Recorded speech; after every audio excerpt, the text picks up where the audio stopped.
Hello everyone. There is a last chapter which is named as electronics and communication. So sequence wise हम लोग पढ़ने वाले हैं. Initially हम लोग पढ़ेंगे electronics के बारे में, बाद में communication. और ये जो electronics है, this electronics is based on a concept called semiconductor. तो जितने भी electronics devices आप देखते हैं वो semiconductor से मिलकर बनी होती है. इसलिए हम लोग semiconductors को समझेंगे, what they are और किस तरह से वो डिवाइसेस को फॉर्म करते हैं. नो कभी अगर मटेरियल के बारे में बात करें, जो मटेरियल्स के टाइप होते हैं, मटेरियल टाइप और टाइप्स.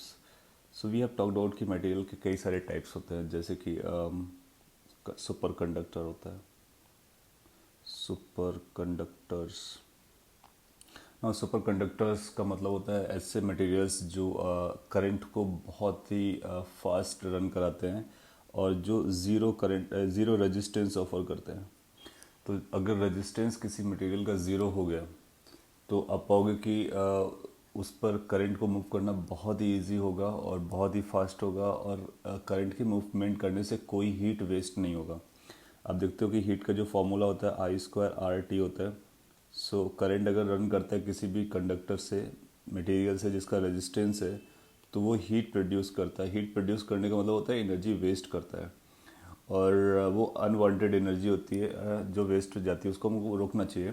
तो super conductors will have zero wastage of energy and they will have a high amount of current flow, right? So but अभी जो प्रैक्टिकली सेमीकंडक्टर्स प्रैक्टिकल लाइफ में यूज़ नहीं हो पाते बिकॉज उनका जो एग्जिस्टेंस है रूम टेम्परेचर पर वो डिफ़िकल्ट है. They are found at very low temperature like -200 degree Celsius. So इतना टेम्परेचर ड्रॉप या इतना कम टेम्परेचर क्रिएट करना चैलेंजिंग काम है. हाँ, हालांकि अभी एक पॉजिटिव पॉइंट आया है, अभी रिसेंटली कुछ साइंटिस्ट ने इसको रूम टेम्परेचर पर क्रिएट किया है. सो अगर ये रूम टेम्परेचर पर आना स्टार्ट हो गया देन यू विल फाइंड कि फिर हम कंडक्टर्स को सुपर कंडक्टर से रिप्लेस कर सकते हैं और बहुत सारा एनर्जी का लॉस बचा सकते हैं. सो सुपर कंडक्टर की अपनी कहानी है. सो सबसे बड़ा चैलेंज है कि वो बहुत लो टेम्परेचर पर एग्जिस्ट करते हैं और अभी जो रिसेंटली रूम टेम्परेचर पर बनाया गया है उसके लिए बहुत एक्सट्रीमली हाई प्रेशर का रिक्वायरमेंट है. So once these things are settled, room temperature पर और एटमॉस्फेरिक प्रेशर पर ये अवेलेबल हो गया तो फिर हम लोग इसको यूज़ करेंगे इन एक्सटेंसिव मैनर. और दूसरा टाइप होता है कंडक्टर, जो भी हम लोग अभी यूज़ करते हैं फॉर इलेक्ट्रिसिटी और चार्ज को मूव करने के लिए. तो based on the movement of charges superconductors are very easily flow the charges. Conductors also flow easily but they got resistance. उनका अपना रेजिस्टेंस होता है जो कि नॉन ज़ीरो होता है और इसमें हम इक्वेशन लगाते हैं V=IR, that's Ohm's law. And we have a Kirchhoff's law to solve the circuits of conductors. As a chapter हम लोग ऑलरेडी बात कर चुके हैं इलेक्ट्रोस्टैटिक के साथ साथ. सो ये एक दूसरे टाइप ऑफ मटेरियल्स होते हैं. थर्ड टाइप ऑफ मटेरियल्स को आप बोल सकते हो they are semiconductors and this is the domain जिसको भी हम लोग पढ़ रहे हैं, सेमी कंडक्टर्स. सेमी कंडक्टर्स वो मटेरियल होते हैं जो नॉर्मली चार्ज को फ्लो करने से मना करते हैं. So normally they do not allow the charge to flow. But अगर हम कुछ चेंजेस करते हैं, थोड़े से स्लाइट चेंजेस करते हैं, तो फिर ये चार्जेस को फ्लो करना अलाउ करते हैं. So they are called semiconductors. और lastly we know insulators. Insulators. So insulators are those materials which do not allow charge to flow at all. जैसे कि wood, glass and plastic, all that. तो insulator में कोई भी current नहीं चल सकता है. So they are one extreme. Superconductors are another extreme. और in between there are two categories that you can see from there. इनमें से जो सेमी कंडक्टर्स हैं ये अपना जोन ऑफ स्टडी है. और सेमीकंडक्टर्स की जो प्रॉपर्टीज़ होती है वो कंडक्टर्स और इंसुलेटर के बीच में लाई करती हैं. जैसे इंसुलेटर परमानेंटली डिनाई करते हैं चार्ज को फ्लो के लिए, सेमीकंडक्टर नॉर्मली अलाउ नहीं करते हैं. और जिस तरह से कंडक्टर अलाउ करते हैं चार्ज के फ्लो के लिए, तो थोड़े से मॉडिफिकेशन के बाद सेमीकंडक्टर भी अलाउ करते हैं. सो जब कभी सेमीकंडक्टर की प्रॉपर्टीज़ की बात करनी हो तो हम बोलेंगे they are these the properties of semiconductors are between conductors and insulators. उसके बीच में लाई करता है. तो बहुत सारे पॉइंट्स आप देख सकते हो, जैसे कि इंसुलेटर का रेजिस्टेंस कितना होता है, इनफाइनाइट होता है. So insulators are those which have infinite resistance. तो इनका अपना रेजिस्टेंस इनफाइनाइट एग्जैक्ट नहीं होगा, उससे थोड़ा सा कम होगा, चेंज किया जा सकता है, वो सारी स्टोरीज के बारे में बात कर सकते हैं, राइट। सो एक overall idea, what are the semiconductors? The semiconductors are those materials which the property of which lies between insulator and conductors, and then you can claim कि insulators क्या होते हैं, conductors क्या होते हैं, fine। ओके, एग्जांपल्स के बारे में बात करें तो जितने मेटल्स होते हैं सारे के सारे मेटल्स कंडक्टर की कैटेगरी में आते हैं। इंसुलेटर का आपने देखा, कुछ एग्जांपल हम लोगों ने साइड किए और भी आप लिखा सकते हो। सेमीकंडक्टर में भी बहुत सारे एग्जांपल्स हैं जो पॉपुलर हैं, या फिर ऐसा कर लो जो मोस्ट इम्पोर्टेंट है वो सिलिकॉन है और जर्मेनियम है। सो जितने भी इलेक्ट्रॉनिक डिवाइसेस होते हैं तो वो मोस्टली सिलिकॉन या जर्मेनियम से मिलकर के बने होते हैं। सिलिकॉन इतना ज़्यादा पॉपुलर है और इतना ज़्यादा इम्पोर्टेंट है, यू कैन थिंक ऑफ कि सिलिकॉन वैली, अगर आपने नाम सुना हो सिलिकॉन वैली यूएसए का, उसका नाम सिलिकॉन वैली इसीलिए रखा गया है because that is electronic industry. तो इलेक्ट्रॉनिक और आईटी इंडस्ट्री का मेन हब है, इसलिए उसको सिलिकॉन वैली बोला जाता है। So that is basically driving its name from the semiconductor known as silicon. So ये दो नाम आपको याद रखने हैं, they are example of semiconductor. हम लोग इन्हीं के बारे में इन्हीं को यूज़ करने वाले हैं, ओके। सो ये जो टाइप ऑफ मटेरियल का कैटेगराइजेशन है, this is one way of categorising कि मटेरियल्स किस तरह से हो सकते हैं और सेमीकंडक्टर क्या हैं। Another way of categorising semiconductors is using energy band theory. So there is a theory called energy band theory and that is use for solid. तो ये सॉलिड के लिए रहती है, और सेमीकंडक्टर और बाकी टाइप ऑफ मटेरियल को इस बेसिस पर भी हम लोग डिस्टिंग्विश कर पाते हैं। तो इस पे क्या एनर्जी बैंड होते हैं और ये थ्योरी क्या है उसके बारे में बात कर लेते हैं, और इसमें सेमीकंडक्टर्स किस तरह से समझेंगे उसके बारे में बात कर लेते हैं। इससे पहले हम लोगों ने बात कर रखी है कि ये मॉलिक्यूल्स क्या होते हैं, एटम्स क्या होते हैं, न्यूक्लियस क्या होती है। सो और अगर हम किसी मटेरियल के बारे में बात करेंगे तो इस तरह से बहुत सारे एटम्स कनेक्टेड होते हैं। एक रफ पिक्चर में बना रहा हूँ। किसी भी क्रिस्टल या सॉलिड को अगर आप वॉच करोगे, आपने पढ़ा होगा कि सॉलिड के क्रिस्टल्स के कई सारे स्ट्रक्चर्स होते हैं।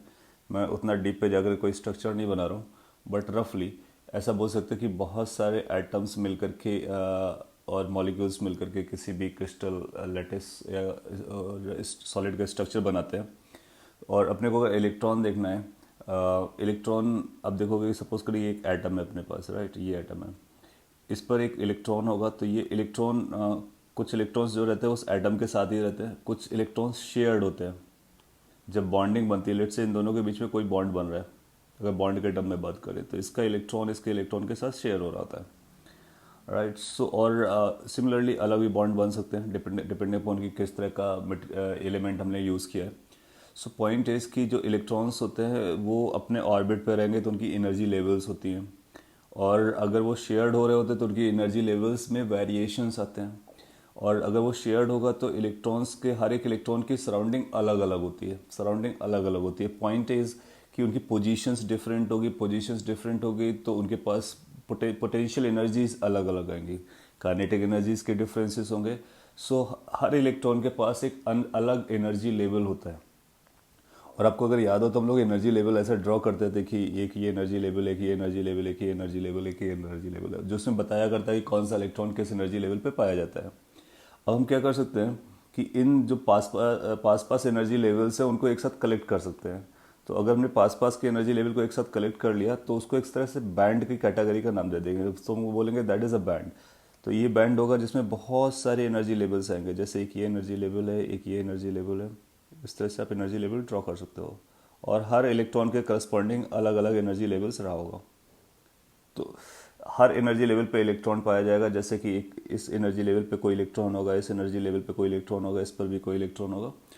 तो इस तरह से जो एनर्जी लेवल्स का कलेक्शन होता है उस कलेक्शन को हम एनर्जी बैंड कहते हैं। So this is called energy band. So किसी भी सॉलिड क्रिस्टल में हम लोग पढ़ते हैं कि इलेक्ट्रॉन्स कहाँ कहाँ पर पाए जाते हैं, उनके एनर्जी लेवल्स को ड्रॉ करते हैं, उनके एनर्जी लेवल्स के कलेक्शन को बनाते हैं, तो उनको बोलते हैं they are called energy band. और पर्टिकुलरली जो हमारे लिए इंटरेस्ट होता है वो दो तरह के बैंड्स होते हैं। तो एक होता है वैलेंस बैंड तो वैलेंस बैंड और कंडक्शन बैंड दूसरा होगा, तो देखते हैं क्या है। वैलेंस बैंड, इनफैक्ट हम दोनों को एक साथ ही पढ़ सकते हैं। तो वैलेंस बैंड होगा और दूसरा होगा conduction band. These bands are important for us. Conduction band of energy. नाम से ही क्लियर हो गया होगा, और नहीं हुआ तभी क्लियर हो जाएगा। वैलेंस बैंड का मतलब हुआ कि हम उन इलेक्ट्रॉन्स के लिए बैंड बनाएंगे, एनर्जी बैंड, जो वैलेंस सेल पे रहते होंगे। आप जानते हो कि कुछ वैलेंस सेल होता है। इलेक्ट्रॉन्स का जब हम कन्फिग्रेशन करते हैं, इलेक्ट्रॉनिक कन्फिग्रेशन किसी एटम्स के लिए, तो आपको पता है कि वैलेंस में कुछ इलेक्ट्रॉन्स होते हैं। और कंडक्शन के बारे में भी अभी आप समझ जाएंगे। तो जो वैलेंस सेल पे पाए जाने वाले इलेक्ट्रॉन्स हैं, अगर उनके एनर्जी लेवल्स को हम एक साथ कलेक्ट करते हैं और फिर जो बैंड इस तरह से बनता है, so that will be known as valence band. और वैलेंस बैंड के जस्ट ऊपर एक बैंड होता है जिसको हम बोलते हैं कंडक्शन बैंड। और वो बैंड, कंडक्शन बैंड जो होता है, वो कंडक्शन कराने में हेल्पफुल होता है। सो इनको हम इस तरह से ड्रॉ करने वाले हैं कि लेट्स से कि एक ये बैंड है, एनर्जी बैंड है, और उसके ऊपर भी एक एनर्जी बैंड है। जो लास्ट वाला बनाया है, जो नीचे बना हुआ है, that is called balance band. तो इलेक्ट्रॉन्स इस पर पाए जाएंगे नॉर्मल कंडीशन पे, रूम टेम्परेचर पर। और क्योंकि इनके पास वैलेंस इलेक्ट्रॉन होते हैं, तभी वो बॉन्ड बनाते हैं, और उस बॉन्ड बनाने के बाद ही फिर वो स्ट्रक्चर बनता है। तो इस तरह से ये आपका वैलेंस बैंड हो गया। ऊपर अपने पास कंडक्शन बैंड होगा। ये जो बीच में लाइंस हैं, ये हम लोग ड्रॉ नहीं करते हैं, यहाँ पे मैं आपको जस्ट शो करने के लिए ड्रॉ कर दे रहा हूँ कि ये इस तरह से बहुत सारे एनर्जी लेवल्स होंगे। सो यू विल फाइंड कि this is going to be known as valence band. That means energy collection of those electrons which are found in the valence shell. इसको हम शॉर्ट में VB लिख सकते हैं valence band के लिए। And this is going to be known as conduction band. Conduction band. और suppose normally room temperature पे क्या होता है कि ये जो वैलेंस बैंड है, ये सभी ये बैंड फिल्ड होगा इलेक्ट्रॉन से। लेट्स से इलेक्ट्रॉन को हम डॉट से बनाते हैं, तो इलेक्ट्रॉन्स सभी एनर्जी लेवल पे पाए जाते हैं। तो ये कम्प्लीटली फिल हो सकता है, या फिर ये पार्शली फिल्ड हो सकता है।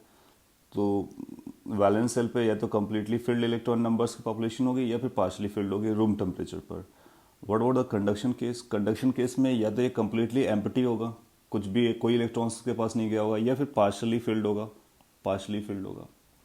अब क्या होता है कि जैसे कंडक्शन बैंड में कोई इलेक्ट्रॉन है, ये इलेक्ट्रॉन है, तो ये अपने हायर लेवल पे जंप कर सकता है, ये उसके हायर लेवल पे जंप कर सकता है, और भी हायर लेवल पे जंप कर सकता है। तो ये इंटरनली अपने जंप करते रहता है, वो डिपेंडिंग अपॉन कि कितना एनर्जी उसको बाहर से मिलती है। और सिमिलरली जो वैलेंस बैंड इलेक्ट्रॉन्स होते हैं, वो भी अपने एक लेवल से दूसरे लेवल पर जा सकते हैं, डिपेंडिंग अपॉन अगर उनको एनर्जी मिलती है। लेकिन अगर कोई इलेक्ट्रॉन वैलेंस बैंड में है और ये अगर कंडक्शन बैंड में जाना चाहता है, तो उसको ये जो गैप है, ये गैप को पार करना पड़ता है। So this gap is very important. So this gap is known as energy gap. So energy gap को हम इससे इंडिकेट करेंगे।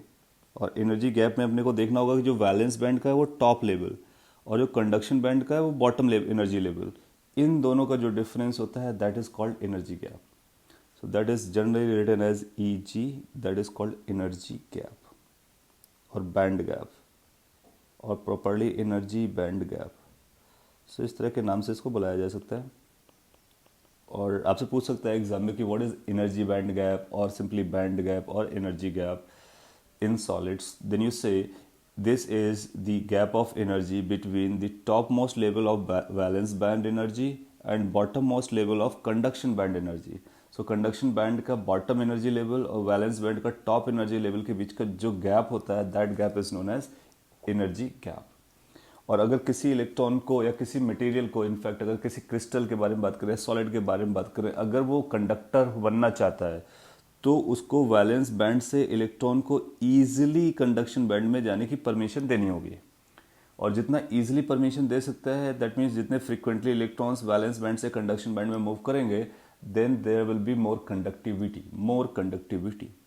और अगर ये एनर्जी गैप ज़्यादा होगा, तो आप पाओगे कि इनको वैलेंस बैंड से इलेक्ट्रॉन कंडक्शन बैंड में जाना डिफिकल्ट होगा। देन यू विल फाइंड कि उतना ही उसकी कंडक्टिविटी कम होगी और कंडक्टिंग प्रॉपर्टीज कम हो जाएंगी।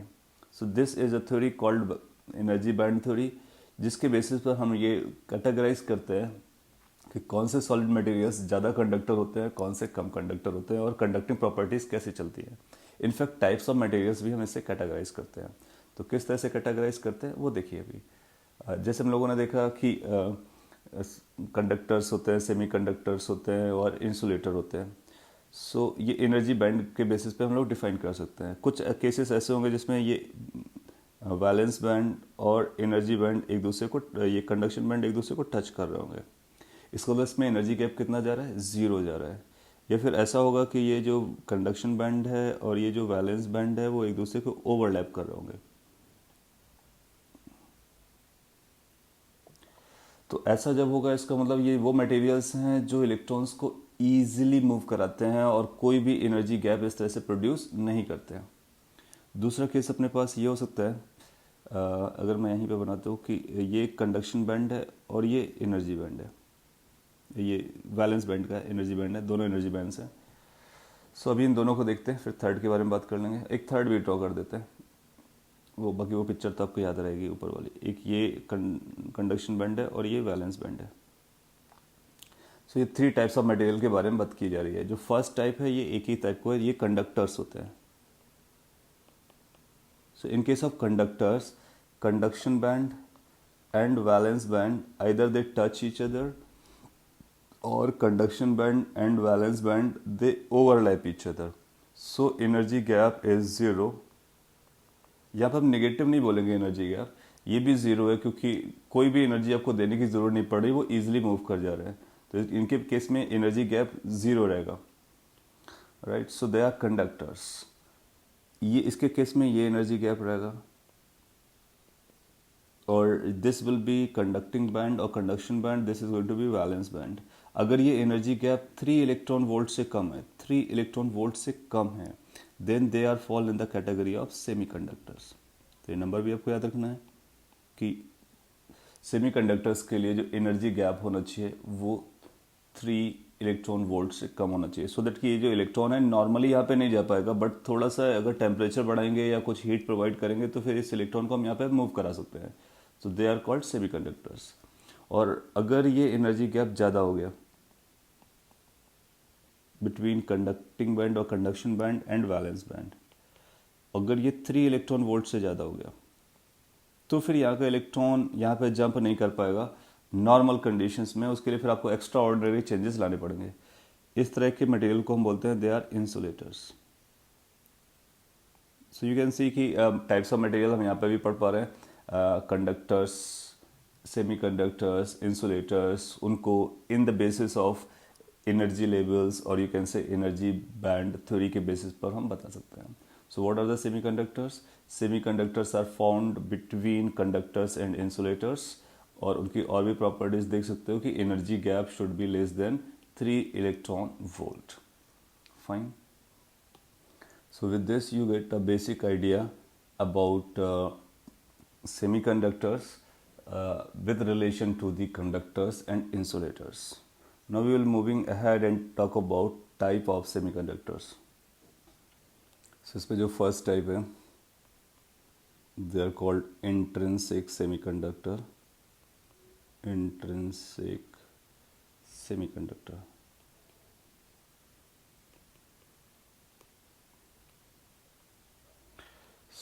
क्या होते हैं इंट्रिंसिक सेमीकंडक्टर्स, उसके बारे में भी जान लेते हैं। इंट्रिंसिक का मतलब होता है कि आपने प्योर मटेरियल लिया हुआ है, अगर वो सिलिकॉन से बने हुए हैं तो प्योर सिलिकॉन से हैं, कोई भी इम्प्योरिटी नहीं है, और फिर वो सेमीकंडक्टर का काम कर रहे हैं। तो सिंपल फॉर्म में आप बोलोगे कि अगर जो प्योर फॉर्म होता है, प्योर सिलिकॉन और प्योर जर्मेनियम, इनसे जो मिलकर के बना होता है मटेरियल, उसको हम बोलेंगे they are intrinsic. Intrinsic means inbuilt, you have nothing added, you have not added anything on them, and still they are behaving like semiconductors, so they are called intrinsic semiconductors. जैसे example लेते हैं silicon का, तो किस तरह से ये काम करता है। एक सिलिकॉन होता है, आप जानते हो सिलिकॉन के वैलेंस में 4 इलेक्ट्रॉन्स होते हैं, तो ये 4 बॉन्ड बनाएगा कोवलेंट, एक नेक्स्ट सिलिकॉन से बनाएगा, एक नेक्स्ट सिलिकॉन से बनाएगा, एक नेक्स्ट सिलिकॉन से बनाएगा, एक नेक्स्ट सिलिकॉन से बनाएगा। ये कार्बन फैमिली का मेंबर है, तो इसके बारे में बात करोगे तो ये इस तरह से कोवलेंट बॉन्ड बनाएगा, एक इधर बनाएगा, एक इधर वैलेंट बॉन्ड बनाएगा, फिर ये इधर बनाएगा। इस तरह से आप आप उसका स्ट्रक्चर रफली ड्रॉ कर सकते हो। बाकी और भी प्रॉपर वे पे ड्रॉ करना है, then you need to go for you structure study. So इस तरह से सिलिकॉन्स अपना अरेंजमेंट बनाता है। और आप अगर ध्यान से ऑब्जर्व करेंगे तो यहाँ पर एक इलेक्ट्रॉन इसका होता है और एक इलेक्ट्रॉन इसका होता है, ये मिलकर के एक बॉन्ड बना रहे होते हैं, राइट। सिमिलरली ये भी इलेक्ट्रॉन अवेलेबल है, ये भी इलेक्ट्रॉन है, लेकिन ये इसके साथ कोवलेंट बॉन्ड में पार्टिसिपेट कर रहा है। तो आप देखोगे कोई भी इलेक्ट्रॉन फ्री में अवेलेबल नहीं है। सिंस कोई भी इलेक्ट्रॉन फ्री में अवेलेबल नहीं है तो यहाँ पर फ्री इलेक्ट्रॉन्स एब्सेंट है। फ्री इलेक्ट्रॉन्स एब्सेंट हैं, इसलिए चार्ज का मूवमेंट पॉसिबल नहीं है नॉर्मली।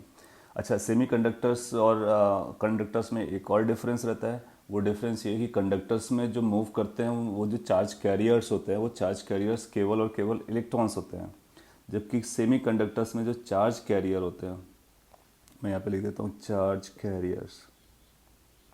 चार्ज कैरियर का मतलब हुआ जो चार्ज को लेकर के चलते हैं।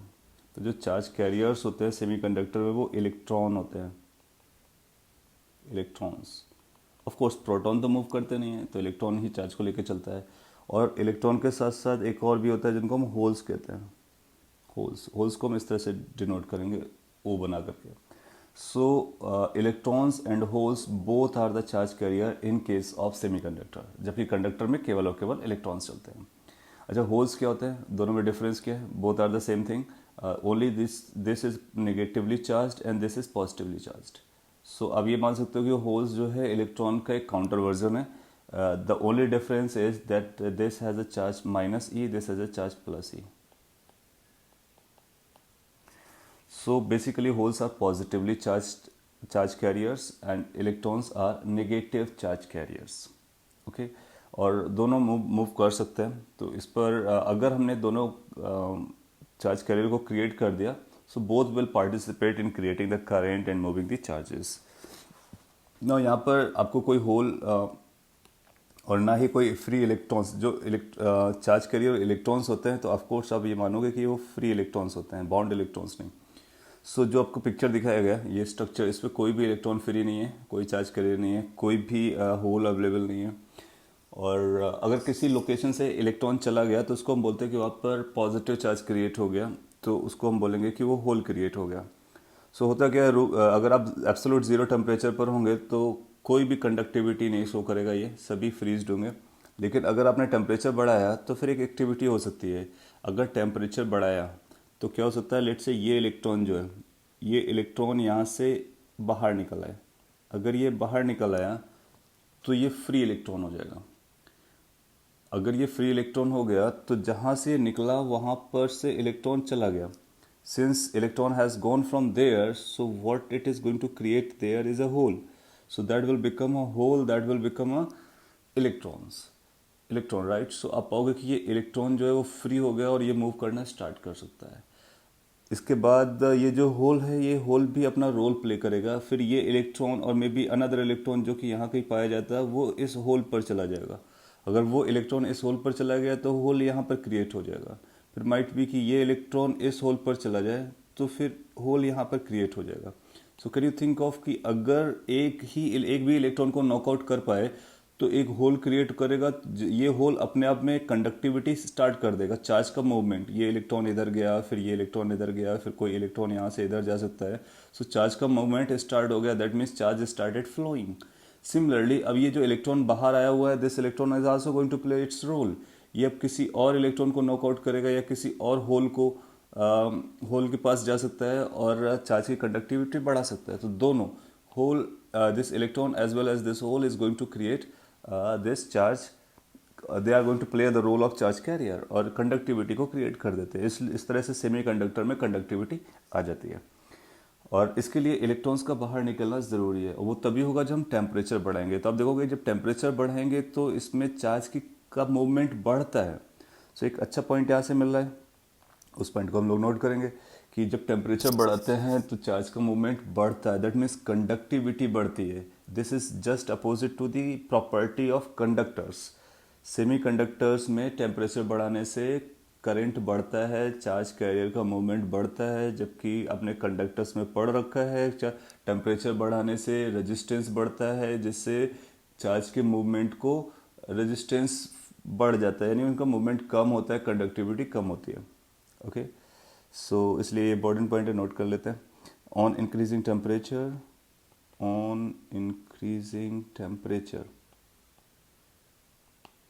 conductivity of semiconductor increases। So temperature बढ़ाने से कंडक्टिविटी बढ़ती है, रेजिस्टिविटी कम होती है। दिस इज अपोजिट टू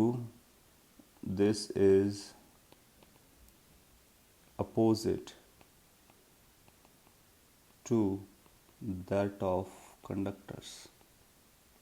मैं हाईलाइट करके लिख दिया है और आपको याद रखना है, क्योंकि एग्ज़ाम में कई बार पूछा गया एक इम्पॉर्टेंट प्रॉपर्टी है कि क्यों ऐसा होता है। तो आप यहाँ से बता सकते हो कि क्यों ऐसा होता है।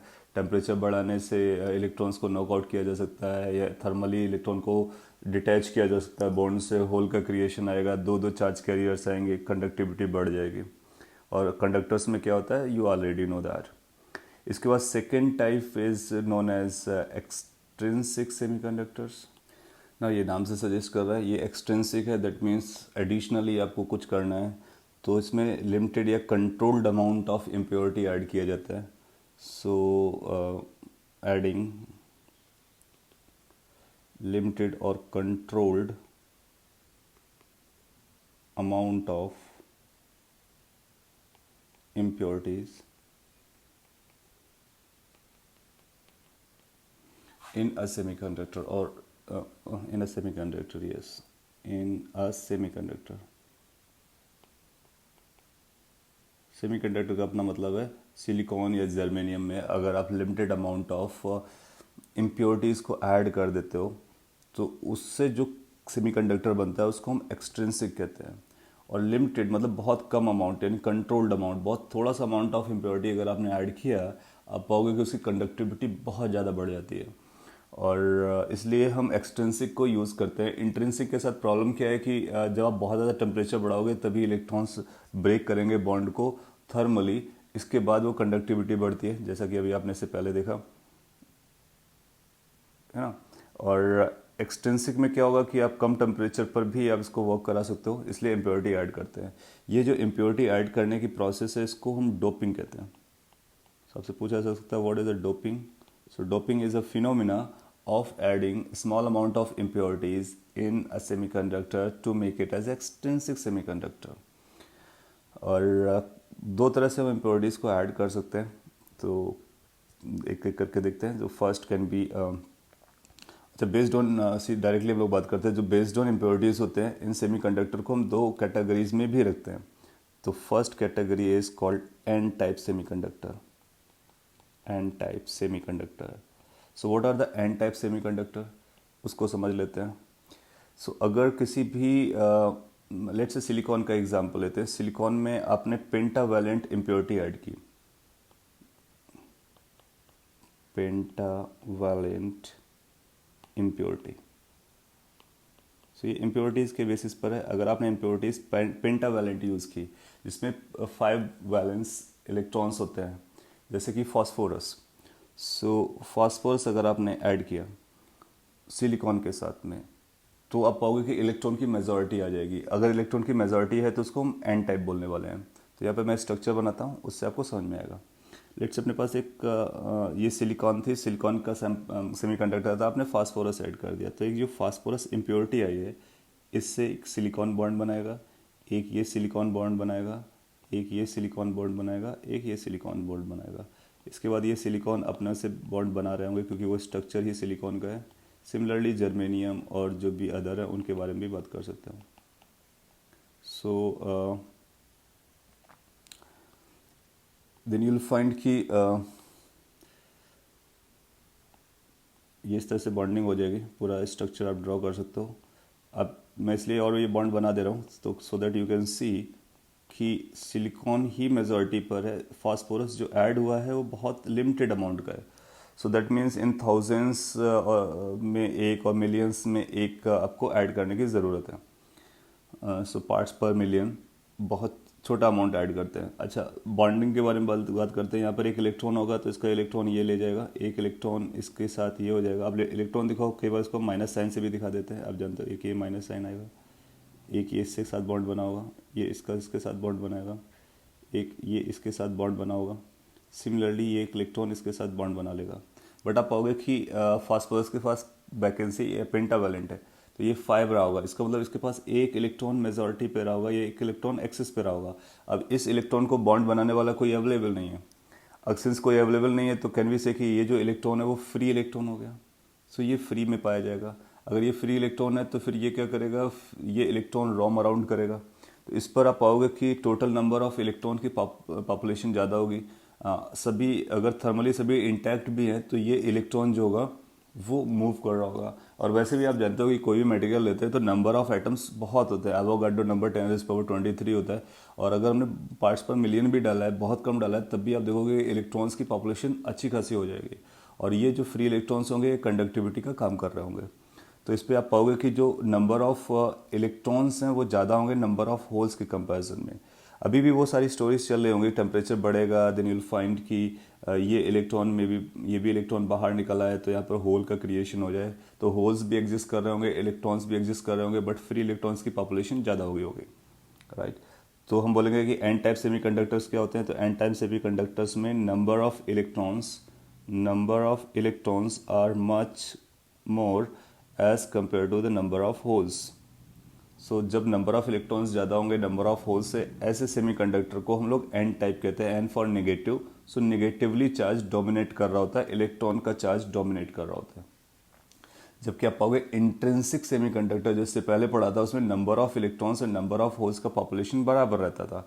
आप यहाँ पे देख सकते हो कि जब इलेक्ट्रॉन बाहर निकला तभी होल बना, तो इन दोनों की पॉपुलेशन बराबर हो गई। अगर कोई और स्वैप किया तो नंबर ऑफ होल्स जितने आएंगे उतने ही इलेक्ट्रॉन्स आएंगे। तो वो भी एक पॉइंट है, इसको भी आपको याद रखना है।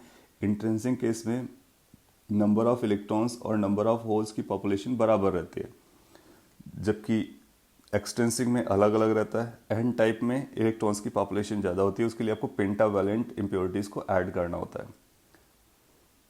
Making sense. इसके बाद दूसरा जो आएगा वो पी टाइप आता है, पी फॉर पॉजिटिव।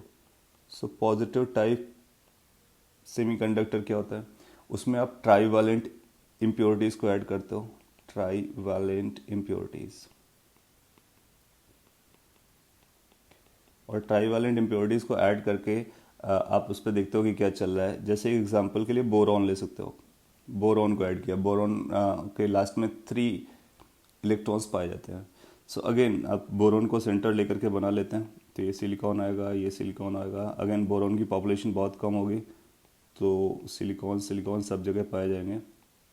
और जहाँ भी बोरॉन होगा उस समय उस जगह पर कैसा दिख रहा होगा, that's what I am going to plot over here. तो इस तरह से आप बॉन्डिंग बना करके उसके स्ट्रक्चर के बारे में बात कर सकते हो, ठीक है ना। बोरॉन के पास सिंस 3 इलेक्ट्रॉन्स होते हैं, तो एक इलेक्ट्रॉन तो इसके साथ बॉन्डिंग कर लेगा, एक इलेक्ट्रॉन इसके साथ बॉन्डिंग कर लिया, मान लीजिए एक इसके साथ बॉन्डिंग कर लिया, तो इसके साथ इस इलेक्ट्रॉन के साथ बॉन्डिंग करने के लिए कुछ भी नहीं था, तो यहाँ पर एक होल क्रिएट हो जाएगा। तो यहाँ पर होल था क्योंकि यहाँ पर इलेक्ट्रॉन था ही नहीं। एब्सेंस ऑफ इलेक्ट्रॉन को होल कहते हैं। तो hole is basically absence of electron. तो अगर आपने यहाँ पर एक इलेक्ट्रॉन दिया इसको बॉन्डिंग के लिए, तो एक होल का भी क्रिएशन आएगा।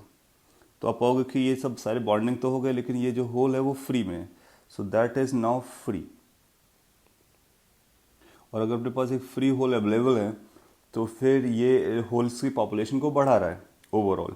बाकी वो सारी स्टोरीज होती रहेंगी कि जैसे आपने बोला था कि ये इलेक्ट्रॉन बाहर निकल जाए तो एक होल यहाँ पर क्रिएट हो जाए, तो होल्स की population will be more as compare to this electrons.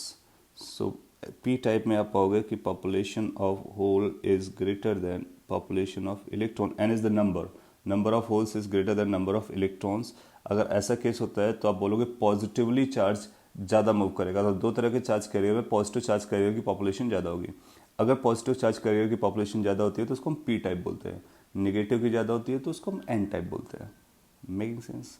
और कोई भी टाइप हो, तो टोटल पॉपुलेशन को हम ऐसा लिखते हैं कि जो टोटल पॉपुलेशन होगा एन आई, उसका square is going to be equal to N H into N ई.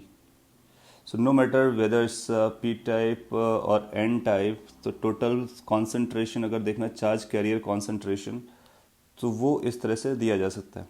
जहाँ पर एन आई क्या है, N I is total charge concentration, charge carrier concentration.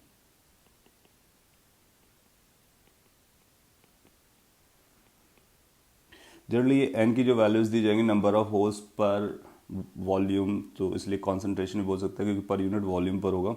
और इन दोनों के प्रोडक्ट के बराबर एन आई स्क्वायर आ जाएगा, तो टोटल चार्ज कैरियर की कॉन्सेंट्रेशन के बारे में बात कर लेगा. सो ये बेसिक है कि इंट्रिंसिक सेमीकंडक्टर क्या होते हैं, एक्सट्रिंसिक क्या होते हैं, पी टाइप क्या होते हैं, एन टाइप क्या होता है. अगर आपने इतना समझ लिया है, अब हम आगे बढ़ सकते हैं कि जो इलेक्ट्रॉनिक डिवाइस के लिए बिल्डिंग ब्लॉक होता है, पीएन जंक्शन डायोड, उसके बारे में बात कर सकते हैं. सो पीएन जंक्शन डायोड के लिए किस तरह से इसका क्रिएशन होता है यहाँ पे वॉच करेंगे. अपने पास लिट से मटेरियल है, एक पी टाइप सेमीकंडक्टर लिया और एक एन टाइप सेमीकंडक्टर लिया. पी टाइप पे आप पाओगे कि होल्स की मेजॉरिटी होगी और एन टाइप में जो मेजॉरिटी होगी वो इलेक्ट्रॉन्स की होगी. तो हम इस तरह से दिखा दे रहे हैं, माइनस का मतलब है वो इलेक्ट्रॉन है, नेगेटिव चार्ज है, होल का मतलब पॉजिटिव चार्ज है. सो दो अपने मटेरियल या सेमीकंडक्टर्स को क्लोज बाई रखा, एक दूसरे के पास में रखना. तो क्या होगा कि इसमें एन टाइप की मेजॉरिटी है, इस पर पी टाइप की मेजॉरिटी है, तो फिर इनमें अट्रैक्शंस लगेगा. जैसे ये होल है पॉजिटिवली चार्ज है और ये इलेक्ट्रॉन नेगेटिवली चार्ज है, so electron will be moving in this direction, this holes will be moving in this direction, right. So वो डिफ्यूज करना स्टार्ट करेंगे. So diffusion will take of electrons from N type to P type and of holes from P type to N type. तो ये diffusion अपने को समझना है. सो ये डिफ्यूज होकर के एक दूसरे की तरफ जाने की कोशिश करते हैं, राइट. सो इस तरह से एक जंक्शन बनता है. तो ये जो जंक्शन है, इसी जंक्शन को हम पी एन जंक्शन बोलने वाले हैं कि ये पी टाइप है, ये एन टाइप है. So this entirely will be known as P N junction. क्या स्टोरी बनेगी उसको समझते हैं. तो ये इलेक्ट्रॉन्स अगर इधर माइग्रेट कर रहे हैं या होल्स इधर माइग्रेट कर रहे हैं, तो एक लेवल तक ये माइग्रेट करेंगे और ऐसा होगा कि इलेक्ट्रॉन्स यहाँ पर आकर के एक्युमुलेट होना स्टार्ट हो जाएंगे, होल्स यहाँ पर आकर के एक्युमुलेट हो जाएंगे. थोड़ा सा आइडियलिस्टिक पिक्चर बना दे रहे हैं, बट अब यू कैन थिंक ऑफ कि सिमिलर टाइप की सिचुएशन चलेगी. इधर अभी भी होल्स होंगे क्योंकि ये होल का रीजन था, यहाँ पर अभी भी इलेक्ट्रॉन्स होंगे और आप पाओगे कि इसके बाद फिर ये मूव करना बंद कर देंगे. ऐसा इसलिए क्योंकि आप पाओगे कि ये जो होल्स हैं बेसिकली एक पॉजिटिव चार्ज सेंटर क्रिएट करेंगे, पॉजिटिव चार्ज का लेयर क्रिएट करेंगे, पॉजिटिवली चार्ज होंगे या नेगेटिवली चार्ज हो जाते हैं. सो और हम लोग जानते हैं कि जब भी चार्ज का इस तरह से कॉन्सेंट्रेशन आता है तो they are going to create what, एक इलेक्ट्रिक फील्ड क्रिएट करेंगे जो that will be running from positive charge towards negative charge. तो यहाँ पर एक इलेक्ट्रिक फील्ड आ जाएगी और वो इलेक्ट्रिक फील्ड को अगर मैं शो करूँ तो इस तरह से एक इलेक्ट्रिक फील्ड का क्रिएशन आ जाएगा बिकॉज ऑफ दिस एक्युमुलेशन और डिफ्यूजन ऑफ चार्ज कैरियर्स. ये जो इलेक्ट्रिक फील्ड आ रही है, अब ये इलेक्ट्रिक फील्ड क्या करेगी कि फर्दर चार्जेस को मूव करने से अपोज करेगी. जैसे ये पॉजिटिव चार्ज है, होल है, अगर ये इधर डिफ्यूज करना चाहेगा तो इस रीजन में जाने के लिए ये पॉजिटिव चार्ज है, इलेक्ट्रिक फील्ड इधर लग रही है तो इस पर फोर्स इधर लगना स्टार्ट करेगा. सो जिसकी वजह से ये होल्स अब इस रीजन को क्रॉस नहीं कर पाएंगे और ये होल्स अब इस तरफ नहीं जा पाएंगे. सिमिलरली ये जो इलेक्ट्रॉन है, ये इलेक्ट्रॉन अगर इधर जाना चाहेगा तो आप जानते हो कि इलेक्ट्रॉन पे ई के अपोजिट फोर्स लगता है, तो इस पर इधर फोर्स लगेगा, तो ये इलेक्ट्रॉन को प्रिवेंट करेगा फर्दर यहाँ पर. सो ये जो डिफ्यूजन हो रहा था इलेक्ट्रॉन का यहाँ से यहाँ पर और जो होल्स का पी से एन टाइप पर, वो अब स्टॉप हो गया. वो स्टॉप इसलिए हो गया क्योंकि ये फील्ड क्रिएट हो गई because of this diffusion charges और ये लेयर बन जाती है. तो इस तरह से ये जो लेयर बनती है, इस लेयर को हम डिप्लीशन लेयर कहते हैं. तो यहाँ पर एक लेयर क्रिएट हो गई, दैट्स कॉल्ड डिप्लीशन लेयर. इस डिप्लीशन लेयर को कई बार हम लोग रीजन भी बोल सकते हैं. तो ये डिप्लीशन रीजन भी कहलाता है क्योंकि वो रीजन क्रिएट हो रहा है, और इसको जंक्शन भी कहते हैं. सो यही पी एन जंक्शन कहलाता है क्योंकि ये पी टाइप है, ये एन टाइप है और बीच में एक जंक्शन बना, so that's called P N junction. So what is a P N junction? तो आप सिंपली ऐसा बोलोगे, पी एन जंक्शन के लिए पी टाइप और एन टाइप के सेमीकंडक्टर्स को पास पास रखते हैं जिससे एक डिप्लीशन लेयर बन जाती है. तो जो बीच में रीजन होता है उसको पी एन जंक्शन बोलते हैं. और उस बीच में एक इलेक्ट्रिक फील्ड आ जाती है। ये कॉन्सेप्ट इंपॉर्टेंट है जिसको समझना था। अब इस इनसाइड पे पाओगे तो यहाँ पर कोई चार्ज कैरियर नहीं रहेगा, क्योंकि इलेक्ट्रॉन्स इधर आगे डिफ्यूज़ होकर के होल्स इधर आकर के अब फर्दर इलेक्ट्रॉन्स डिफ्यूज़ नहीं हो सकता है, फर्दर ये होल्स डिफ्यूज़ नहीं हो सकते हैं। तो ये इक्विलिब्रियम सिचुएशन हो गई, तो इसको बोलते हैं दैट इज़ इक्विलिब्रियम सिचुएशन। और इसको हम सिम्बॉलिकली भी शो करते हैं। सिम्बॉलिकली कैसे शो करेंगे, वो सिंबल अपने लिए इम्पोर्टेंट है। तो सिंबल कुछ इस तरह से बना सकते हैं, मैं यहाँ पे बना देता हूँ। एक इस तरह से बनाएंगे और ये डायोड के लिए ये सिंबल यूज़ करने वाले हैं। इसमें ये जो पोर्शन है ये पी टाइप को इंडिकेट करता है और ये जो वर्टिकल लाइन है ये एन टाइप को इंडिकेट करता है। पॉइंट इज़ कि अगर आपने इस पर इस तरह से वायर लगाया और वायर लगा के किसी करंट सोर्स ऐड किया या फिर कुछ किया, वोल्टेज लगाया, बैटरी लगाया, क्योंकि अब ये इक्विलिब्रियम पर आ गए हैं। अगर हम यहाँ पे पोटेंशियल डिफरेंस क्रिएट करते हैं इन दोनों एंड्स पे, तो हम इस जो ई क्रिएट हुई है उस ई क्रिएट को हम कम ज़्यादा कर सकते हैं। हम इस ई को बढ़ा सकते हैं, यानी डिप्लीशन लेयर को बढ़ा सकते हैं, और या फिर ई को कम कर सकते हैं तो डिप्लीशन लेयर को कम भी कर सकते हैं। तो ये जो वायर हैं ये दो टर्मिनल्स हैं बेसिकली, इन टर्मिनल्स को हम लोग यूज़ करेंगे किसी बैटरी या किसी सर्किट के साथ में। तो ये पिक्चर शो करना प्रॉपर नहीं होगा, उसके लिए हम ये पिक्चर शो करेंगे। तो आप पाओगे कि ये पी टाइप को इंडिकेट करेगा और ये एन टाइप को इंडिकेट करेगा। तो ये डायोड का पी एन जंक्शन डायोड का सिंबल है। ये हमारे लिए पॉजिटिव है पी, ये निगेटिव है एन। तो हम पोलैरिटी कैसे देंगे वो एक अलग स्टफ है, बट इस तरह से इसको शो करने वाले हैं, राइट। नाउ हम लोग समझते हैं कि इसको कैसे कनेक्ट कर सकते हैं बैटरी से। अच्छा, उससे पहले एक और पॉइंट कर सकते हैं कि अगर सपोज कर लीजिए कोई ये चाहता है कि ये होल्स को इस तरफ ले जाया जाए, तो नॉर्मली नहीं जा सकता, उसको फिर क्या करना पड़ेगा कि इस इलेक्ट्रिक फील्ड को काउंटर करना पड़ेगा। तो अगर ये इसकी लेयर सपोज कर लो, इसकी थिकनेस को हम डी पकड़ लेते हैं, डी, तो कितना वोल्टेज क्रिएट हो जाएगा यहाँ पर। तो क्या हम वोल्टेज को भी रीड कर सकते हैं। आप जानते हो कि वोल्टेज अगर ये यूनिफॉर्म फील्ड है, अगर इसको लाइन चार्ज या प्लेन चार्ज माना जाए तो E इंटू डी रफली लिखा जा सकता है। तो ये वोल्टेज आ गया। तो इस अगर होल को इधर ले जाना है या फिर इलेक्ट्रॉन को इधर ले जाना है तो आपको इस वोल्टेज को पहले पार करना पड़ेगा। तो ये जो वोल्टेज है ये बैरियर पोटेंशियल कहलाता है। So there is a term used called barrier potential. मैं यहाँ पे लिख देता हूँ barrier potential. So barrier potential को अगर हम वी से लिखेंगे तो ये बेसिकली ई जो डेवलप होने वाला है इंटू डी के बराबर आएगा। वो ई डी फार्मूला हम लोग ऑलरेडी जानते हैं इलेक्ट्रोस्टैटिक्स से, बट ये जो पोटेंशियल है इसका मतलब क्या हुआ, इसका मतलब हुआ कि in case you want this charge carrier to move और charge to flow through this junction, you need to have at least this amount of potential across this। और वो पोटेंशियल ऐसा होना चाहिए जो इसको काउंटर करे, बढ़ाए नहीं, बढ़ाएगा तो फिर तो और भी बैरियर बढ़ जाएगा। तो दिस इज़ बैरियर पोटेंशियल, और इस बैरियर पोटेंशियल को क्रॉस करना ज़रूरी है। और जैसे हमारे पास सिलिकॉन होगा तो सिलिकॉन के लिए बैरियर पोटेंशियल कितना रहता है ये अपने को याद रखना है, 0.7 वोल्ट। तो अगर सिलिकॉन से मिलकर के आपका पीएन जंक्शन बना हुआ है तो आपको 0.7 वोल्ट का बैरियर पोटेंशियल मिलेगा। उससे कम का बैटरी लगाया तो वो बैरियर पोटेंशियल को ब्रेक नहीं कर पाएगा, उससे ज़्यादा का लगाया तो करेगा। जर्मेनियम के लिए भी आपको याद रखना है, जर्मेनियम के लिए जो बैरियर पोटेंशियल की वैल्यू होती है वो 0.3 वोल्ट होती है। वो एग्जाम में हो सकता है आपको ये वैल्यूज़ ना दे, आपसे एक्सपेक्ट करे कि इनको यूज़ करना है। तो जब कभी बैरियर पोटेंशियल का यूज़ आएगा तो आप सिलिकॉन और जर्मेनियम के ये दोनों एग्जाम्पल को, और जो भी केस होगा उसके अकॉर्डिंग इसको यूज़ कर सकता हूँ। ओके, नाउ अब ये जो सिंबल हम लोगों ने डिज़ाइन किया है ये बेसिकली अपने लिए 2 टर्मिनल डिवाइस हो गई। इसको हम कनेक्ट कर सकते हैं किसी भी सर्किट पे। तो कनेक्शन कैसे हो सकता है, या तो हम इसको पॉजिटिव बनाएं, इसको नेगेटिव बनाएं, या तो इसको नेगेटिव बनाएं, इसको पॉजिटिव बनाएं। यही 2 ऑप्शंस अपने पास अवेलेबल है। उसके बेसिस पे इसको हम बोलते हैं कि किस तरह का बायस किया गया। तो यहाँ पर लिखता मैं, पहला है forward biasing. Forward biasing, what does that mean, let me tell you. पहले तो अपने को ये बना लेने का डायोड, और डायोड के टर्म में हम लोग पढ़ ले रहे हैं। डायोड को देखने के लिए आपके दिमाग में ये पिक्चर आनी चाहिए कि ये सब चल रहा है उसके इनसाइड पे, और ये P है, ये P है, ये N है, ये आपको पता चल रहा है। फॉरवर्ड बायसिंग कब कहते हैं, पहले सिंपल पॉइंट को नोट कर लेते हैं। फॉरवर्ड बायसिंग तब बोलेंगे जब हम P को पॉजिटिव से कनेक्ट करेंगे और N को नेगेटिव से कनेक्ट करेंगे। इस तरह का अगर हमने बायसिंग लगाया हुआ है यानी वोल्टेज लगाया हुआ, ये जो वोल्टेज हम लगा रहे हैं ये एक्सटर्नल वोल्टेज है, तो this is known as forward biasing. और अगर इसका उल्टा करेंगे तो फिर रिवर्स बायसिंग। तो पी को अगर पॉजिटिव किया है तो फॉरवर्ड बायसिंग है, पॉजिटिव को पॉजिटिव से लगाना, राइट। तो अगर हम फॉरवर्ड बायसिंग करेंगे तो फिर स्टोरीज क्या बनेगी, पहले एक बार स्टोरीज को देख लेते हैं और उससे आपको समझना आसान हो जाएगा,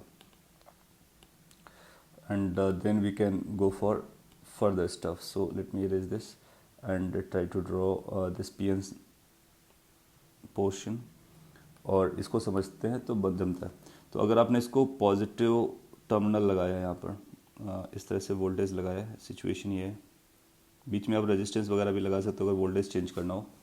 सो ये टर्मिनल नेगेटिव होगा, ये टर्मिनल पॉजिटिव होगा, और आप जानते हो कि पॉजिटिव नेगेटिव के अकॉर्डिंग फिर फील्ड आती है, राइट।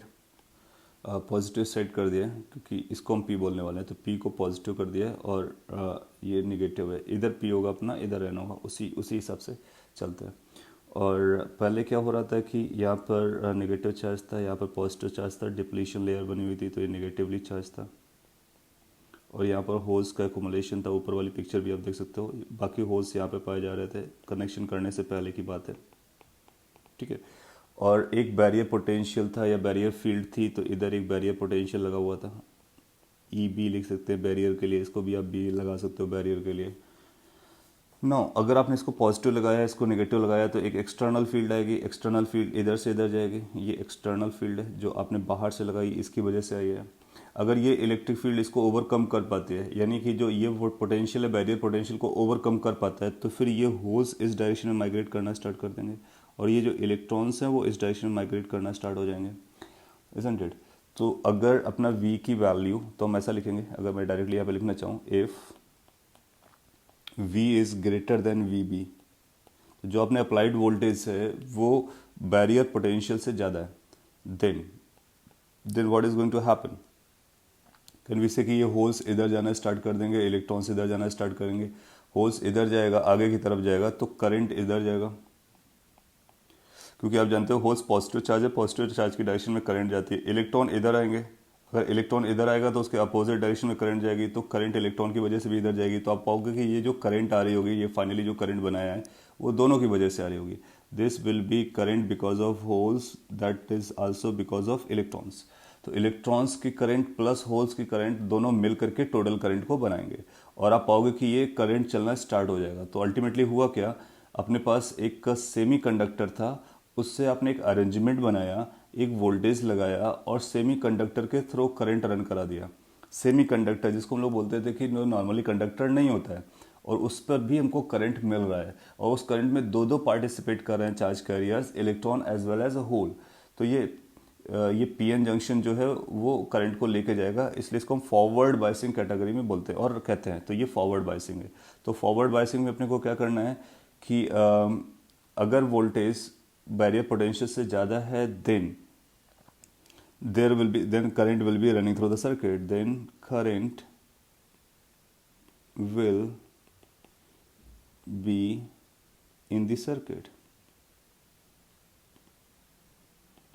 What if अगर ये से छोटा रहा, तो अगर छोटा रहा तो फिर ये इलेक्ट्रिक फील्ड बाहर वाली इसको काउंटर नहीं कर पाएगी, तो होल्स को इलेक्ट्रॉन्स को माइग्रेट नहीं करने देगी, देन करंट की वैल्यू कितनी हो जाएगी, ज़ीरो, नो करंट। सो आप पाओगे कि ये इसका फंक्शनिंग कैसा है, इसका फंक्शनिंग ऐसा है कि अगर आपने बैरियर पोटेंशियल से ज़्यादा पोटेंशियल लगाया तो फिर ये करंट को अलाउ करेगा, अदरवाइज ये करंट को अलाउ नहीं करेगा, कोई करंट इससे पास नहीं करेगी। That is what the forward biasing means. इसके लिए हम इसका कैरेक्टरिस्टिक भी ड्रॉ कर सकते हैं। Characteristic means I V plot, तो इसका आई वी मतलब current in the circuit and the voltage that you apply, उसके बीच का जो ग्राफ आता है। सो अगर आपने वोल्टेज कम लगाया तो ऑलमोस्ट ज़ीरो रहेगा, फिर इसके बाद में जब ये बैरियर को क्रॉस कर जाएगा तो फिर ये इस तरह से चलना स्टार्ट कर देता है, यानी फिर ये कंडक्टर जैसा बिहेव करने लगता है। आपने देखा कंडक्टर में आई वी का जो ग्राफ होता है स्ट्रेट लाइन होता है, तो ऑलमोस्ट स्ट्रेट लाइन जैसा बिहेव करता है, लेकिन इनिशियली ज़ीरो रहता है। और इसको अगर आप प्रोड्यूस करके बैक साइड लेके आओगे इस स्ट्रेट लाइन को, जहाँ पर ये कट करेगा इस पॉइंट को, that point will be known as barrier potential. So this is the characteristic, इसको अपने को याद रखना है। और लेट से इनके पॉइंट के नाम दे देते थे, ये ओ पॉइंट है, यहाँ पे कहीं ए पॉइंट है और ये कहीं लेट से बी पॉइंट है। तो अगर आपने ऐसा नाम दिया है तो आप पाओगे कि जो इनिशियली है, इनिशियली ऑलमोस्ट ज़ीरो करंट जाती है, इसके बाद ऑलमोस्ट कंडक्टर जैसा बिहेव करता है, और जहाँ पर वो कट करता है वो बैरियर पोटेंशियल होता है। अगर आपने ये सिलिकॉन के लिए ड्रॉ किया है तो फिर इसकी वैल्यू 0.7 वोल्ट के बराबर हो जाएगी। ये नंबर अपने को याद रखना है। So that is forward biasing. इसी में आप समझ सकते हो रिवर्स बायसिंग। अगर हमने ये पोलैरिटी चेंज कर दी होती तो ये माइनस आता, ये प्लस आता, तो ये फील्ड इधर आती, तो जो एक्सटर्नल फील्ड आती वो इस फील्ड को बढ़ावा दे रही होती। तो आप पाओगे कि उस केस में जो डिप्लीशन लेयर थी, यानी ये जो जंक्शन था, इसकी वैल्यू और भी ब्रॉडन हो रही होती। तो फिर ये होल्स को इधर आने से प्रिवेंट कर रहा होता है, ये इलेक्ट्रॉन्स को इधर आने से प्रिवेंट करेगा। तो इसका मतलब है फिर कोई करंट फ्लो नहीं करेगी। तो जब हमने फॉरवर्ड बायसिंग किया था तो उसमें ये डिप्लीशन लेयर की वैल्यू कम होती है। ये भी एक इंपॉर्टेंट पॉइंट है, डिप्लीशन लेयर डिक्रीजेस। और रिवर्स बायसिंग करेंगे तो डिप्लीशन लेयर इंक्रीजेस। तो ये पॉइंट मैं यहाँ पे लिख देता हूँ। जो ये डिप्लीशन लेयर है, depletion layer decreases in case of forward biasing. इसका सब रिवर्स कर देंगे रिवर्स बायसिंग में, और आप पाओगे उसमें कोई करंट रन नहीं करेगा। So let's see. So reverse biasing क्या होगी? हम बोलेंगे reverse biasing is a condition when we connect this PN junction diode का पी नेगेटिव से कनेक्ट करते हैं और एन पॉजिटिव से कनेक्ट करते हैं, तो उसको हम रिवर्स बायसिंग कहते हैं, राइट। सो रिवर्स में पी को नेगेटिव से कनेक्ट करना होता है और एन को पॉजिटिव से कनेक्ट करना होता है। स्ट्रक्चर कुछ इस तरह से नज़र आएगा, और इस पर ये जो डिप्लीशन लेयर है वो बढ़ जाएगी, उसकी थिकनेस बढ़ जाएगी और भी ज़्यादा हो जाएगा। कोई करंट अलाउ नहीं करेगा। अगर हम वी को बढ़ाते रहेंगे कोई करंट अलाउ नहीं करेगा। बहुत ज़्यादा बढ़ा देंगे तो फिर ब्रेक डाउन हो जाएगा, राइट। तो उसका करेक्टरिस्टिक कैसा जाएगा?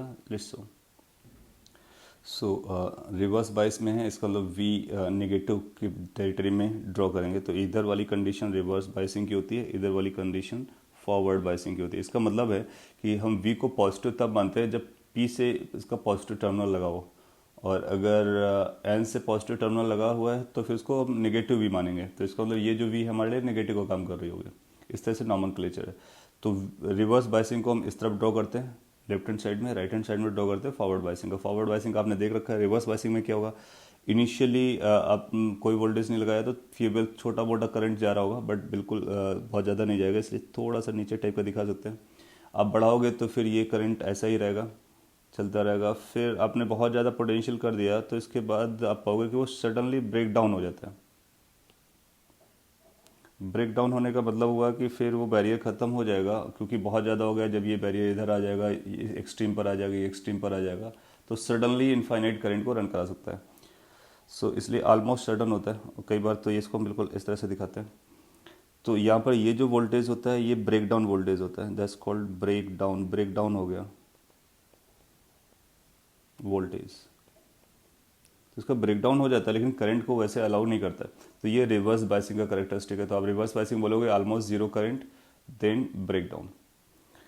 और ऐसा देख करके आपको ग्राफ देख करके आपसे पूछ सकता है what is a breakdown voltage, तो आप इजीली बता सकते हो। फॉरवर्ड बायस देखा था आपने, ऐसा कुछ जा रहा था, तो ये दोनों को मिलाकर के कंप्लीट इसका करेक्टरिस्टिक हो जाता है। तो अपने को सर्किट में कैसे यूज़ करना है? वी विल से कि इन रिवर्स बायसिंग में there will be no current, no current until unless it goes to breakdown। सो ब्रेकडाउन से पहले तक कोई करंट इस पर फ्लो नहीं करती है। तो हम बोलेंगे जहाँ भी डायोड होगा वहाँ से कोई करंट नहीं जाएगी, राइट। एग्जाम में जो होता है वो ये डायोड को यूज़ करके सर्किट देता है और सर्किट सॉल्व करने की बात करता है। तो मैं आपको एग्जांपल देता हूँ फाइनली, इसके बाद ये बेसिक पार्ट कवर हो जाएगा। सो यहाँ पर एक फिगर दिया गया, ये एग्जांपल है।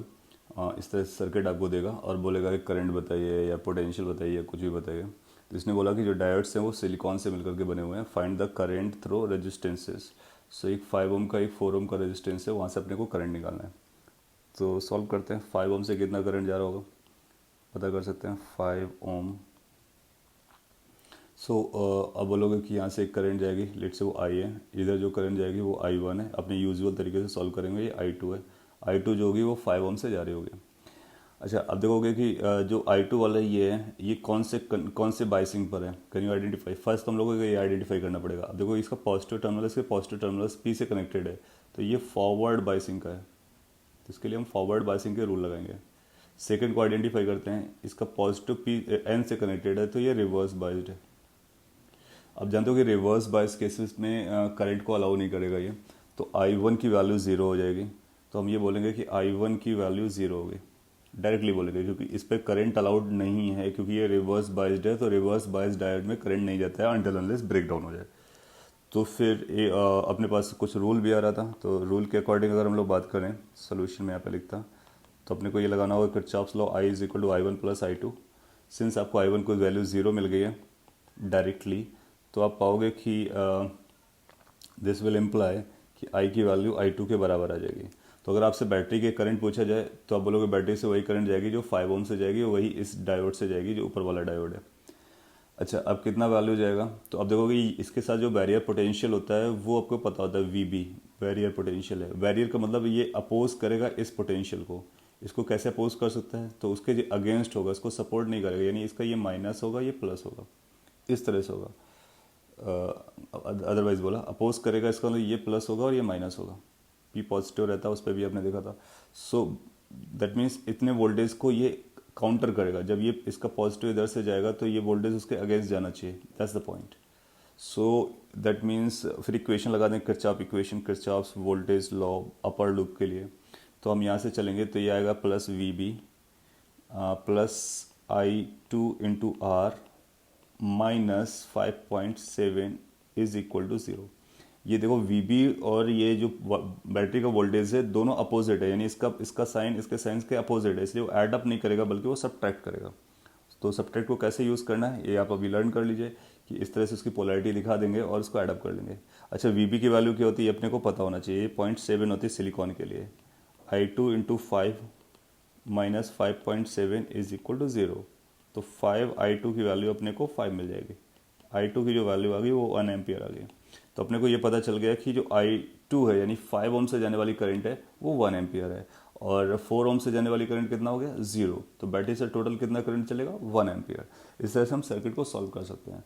तो इसमें नया पॉइंट क्या आ रहा है apart from old circuit rules. पहला आइडेंटिफिकेशन वेदर से फॉरवर्ड वाइज्ड और रिवर्स वाइज्ड।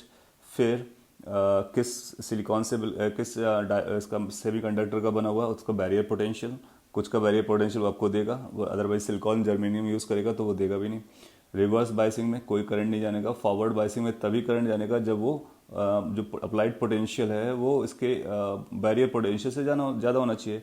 बैरियर पोटेंशियल 0.5 था, अप्लाइड पोटेंशियल 5.7 था, काफ़ी ज़्यादा था, इसलिए करंट यहाँ पे फ्लो करेगी और आप करंट को मेज़र कर सकते हो।